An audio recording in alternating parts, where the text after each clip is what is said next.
Mesdames, Messieurs, bonjour. Un nouveau programme du gouvernement oblige votre employeur à vous faire participer à un atelier sur les espaces sûrs, où l'on tente de vous convaincre qu'il n'existe pas seulement deux sexes, mais plutôt trois, sans vous présenter aucune référence scientifique. Et vous ressentez que si vous levez la main pour exprimer votre scepticisme, le risque est grand que l'animateur dépose une plainte contre vous et que vous perdiez votre emploi. Devriez-vous vous taire?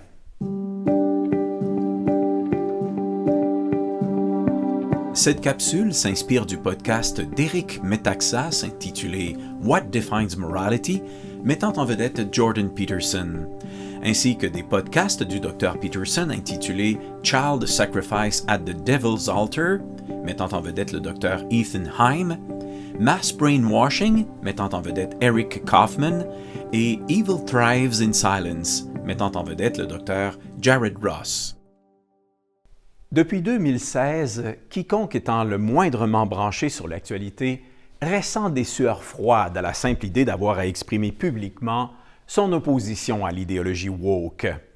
Et pour cause, ceux qui le font perdent leur emploi, perdent leur réputation et perdent leurs amis, attaqués par les militants radicaux qui défendent cette idéologie dans les médias. Dans ces conditions, à peu près plus personne n'a le courage de se tenir debout.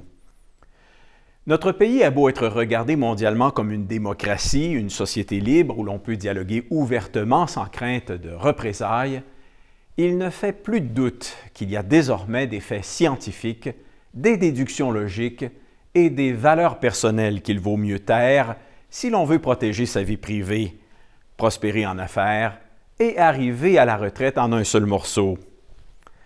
Or, devoir se taire pour éviter des représailles est précisément le sort qu'endurent les peuples sous des régimes totalitaires.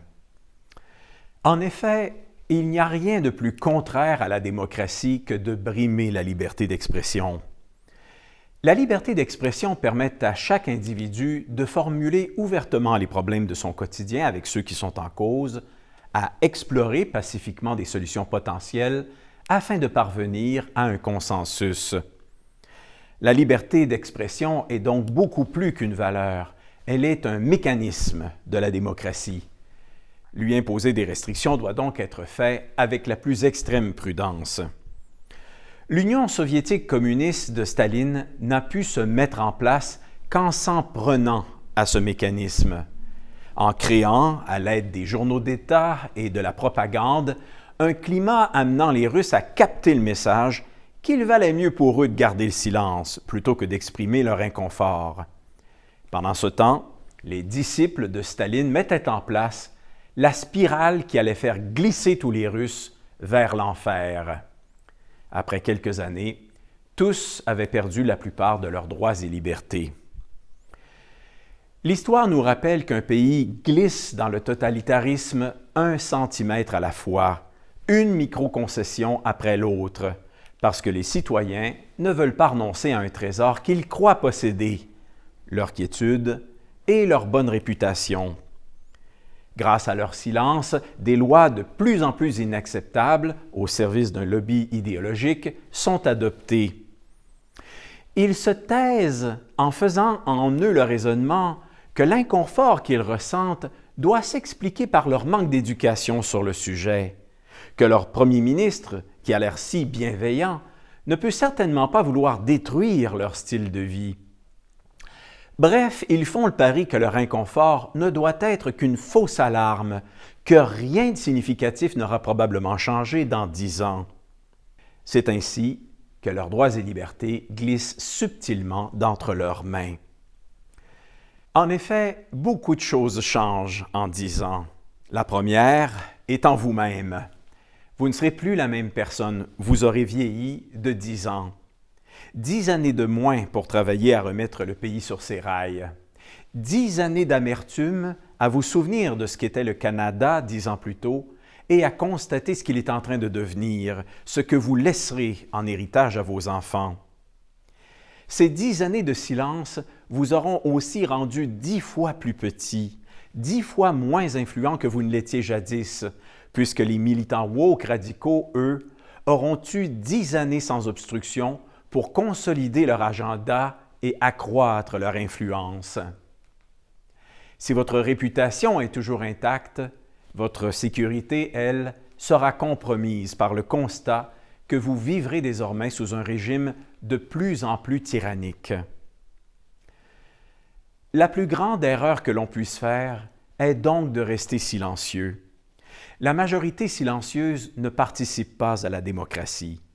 Ce faisant, elle ouvre la porte à ce qu'une petite minorité idéologique s'empare du pouvoir et empoisonne le paysage idéologique pour les décennies à venir. Il n'y a pas d'autre moyen pacifique pour redresser une démocratie en déroute que d'exprimer calmement et clairement son désaccord. Cela requiert du temps pour articuler ses idées et du courage pour les présenter publiquement et les défendre.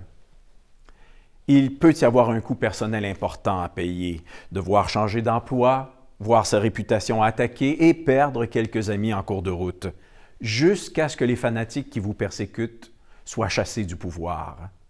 Mais d'autres amitiés se renforceront et il y aura de nouveaux alliés qui se manifesteront. Il n'y a pas de différence entre exprimer honnêtement ce que vous pensez et vous engager dans l'aventure de votre vie. Et vous vous engagez dans cette aventure en étant convaincu que tout ce qui vous arrivera si vous dites la vérité est la meilleure chose qui puisse vous arriver dans les circonstances, quelle que soit l'impression que vous en aurez sur le coup.